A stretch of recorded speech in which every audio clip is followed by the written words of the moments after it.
a Nova Scotia woman has reached a settlement with the province over a human rights complaint that was launched after she was denied breast reduction surgery. Melody Harding made a complaint against the province and the Department of Health in August 2017 after she was told she would not receive coverage under the province's health insurance plan for the procedure because her body mass index was above the threshold required. She maintained the policy was discriminatory, and according to the settlement, the province has agreed to remove a requirement that a person have a body mass index of 27 or less to be considered for breast reduction surgery. It will instead assess the medical need for the procedure on a case-by-case basis. Joining us to talk about this, he's a great friend of the show, Dr. Stephen Mulholland, founder of Spa Medica, one of Canada's top cosmetic plastic surgeons. Welcome back to the show. Great to have you on. Thanks for having me, Barb. Thank you for doing this. So what is your reaction to this story, first of all? Well, I'm a bit surprised because I trained in plastic surgery way back in the 80s, and back then there were limits placed upon how much breast tissue needed to be removed in order to qualify for reduction versus, let's say, a cosmetic lift procedure. And you had to submit photos, and the Ministry of Health here in Ontario would make the adjudication. But very quickly, over about 10 years, by the time we got to the 90s, the health insurance plan here in Ontario moved to a doctor-patient-based assessment. Doctor sends in a medical report that the patient's suffering from symptoms, no matter what their BMI, no matter how big they are, no matter how big they think the breast might be, a relationship of the breast size to the patient. If the patient suffers from shoulder pain, back pain, inflammation of the skin under the crease of the breast, which can get quite sweaty, or cervical neck pain, and in the doctor's opinion, it's related to, plastic surgeon's opinion, it's related to enlargement of the breast.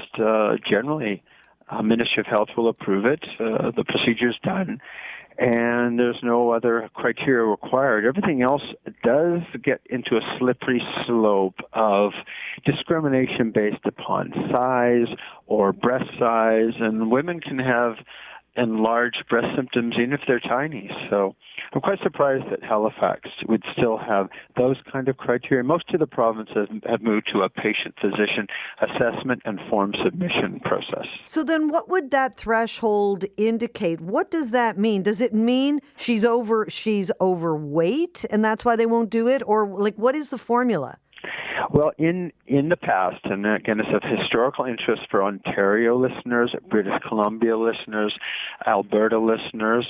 I believe there might be a prairie province or two and some in the eastern area of Canada that do have criteria, and it's interesting. This is the opposite criteria. For most provinces, you have to have a minimum amount of breast tissue removed are estimated to be removed, and it can sometimes be 800 or 900 grams in order to qualify. This poor lady was disqualified because she was too big. Well, of course, if you're too big, you often have what's called mammary hyperplasia or big breasts, which is why you're having the reduction in the first place. So some jurisdictions put that you have to have made an attempt to lose weight and kind of be punitive. And if you can't lose weight and your breasts don't shrink, tough, you can't have the surgery. Again, I think that's a bit archaic in this day and age, would be considered some charter violation for sure. Are there some surgeries that you perform that you have to turn people away from because of health issues? Yeah, quite often. I mean, I do only cosmetic plastic surgery, and if patients have unrealistic expectations, so let's say they think that the procedure is going to save a failing marriage or get a raise in their job, or it's going to get them off an antidepressant, that's clearly just bad expectations, and you have to say no. Then medical conditions, unstable cardiac disease, respiratory disease, inflammatory or rheumatoid arthritis. There's a number of metabolic diseases, inflammatory and respiratory cardiac disease that would be contraindication. And then sometimes patients are just frail and elderly and not good candidates for surgery. So it actually is, most plastic surgeons that do aesthetic surgery would say no more than they would say yes. Oh, really? Some people. Oh, yeah, for sure. I see more consults that I don't operate on than I do. And that, I guess, is where you find a situation where people, if they are determined enough, will go to see enough surgeons in the hope that somebody will agree to do it, even though they're probably not in good health to do that type of surgery. And that is unfortunately a big problem in the United States. In Canada, we're quite fortunate, particularly in Ontario, where to do plastic surgery, you have to be a plastic surgeon, and most are quite competent, if not really quite talented, and they're good at selecting patients, and they don't feel economic pressure because everyone's doing pretty well. In the United States, I practiced in California for 10 years. A patient will get turned down, let's say, at a top echelon surgeon, and they'll just keep going and going around until they find somebody who will say, yes, you may be, recently a psychiatric medication and a homicidal maniac, but yes, we'll do that cosmetic surgery on you. So unfortunately, if patients shop around enough, they will find someone that does inappropriate surgery, whether it's plastic surgery or even, orthopedic, general, or obstetric surgery. So it's always patient beware. If you keep looking long enough, you'll find someone that does the wrong thing for you. What kind of testing do people have to go through before they are able to have surgery done? That's a good question. In the hospital now, in managed care, they do less and less and less pre-op screening tests. Generally, you don't require chest x-ray anymore.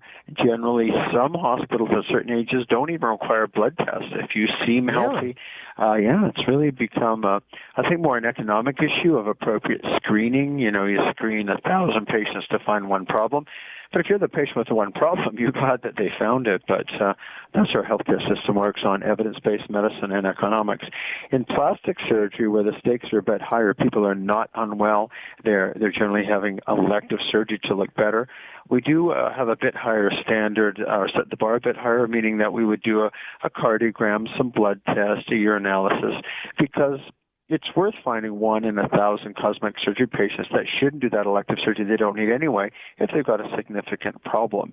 If they have any health issue at all, particularly, for example, in my practice, most practices, if they have uncontrolled diabetes, uncontrolled high blood pressure, angina from cardiac disease, or they've got asthma or chronic obstructive lung disease from smoking, those are the top 5 reasons they could not undergo plastic surgery procedure. I don't know if you know the answer to this, but in terms of weight loss surgery, do people have to be at a certain weight before they would even qualify? And I mean, can they be too heavy to qualify?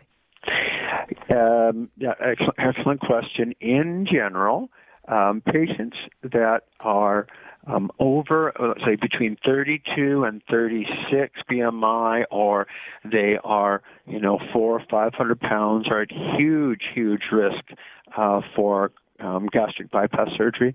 And so most bariatric surgery centers in Canada that tend to be in teaching hospitals will limit the BMI of a patient, not for discriminatory reasons, but health reasons, statistical increases in risk, at 32, 33, maybe 34 at the top BMI, preferably under 30, 27 to 30.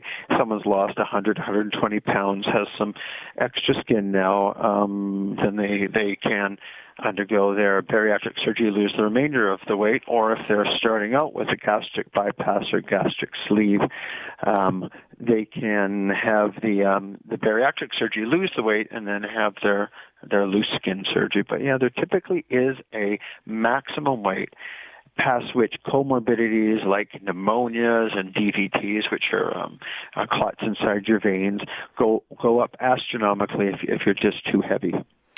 Quick question before we let you go. Someone on the text board asks if you would do plastic surgery on someone with an eating disorder. An eating disorder. Well, I used to like hamburgers and French fries, which is not really a big disorder. So when eating disorder, I'm presuming not eating just unhealthy, but truly have a restrictive disorder. It means they're anorexic and they look in the mirror and they're dangerously thin, yet they can only see someone who's overweight, and that's a psychiatric condition. That would be an absolute contraindication for plastic surgery, a more psychiatric management issue. And then bulimia, and that's harder to catch.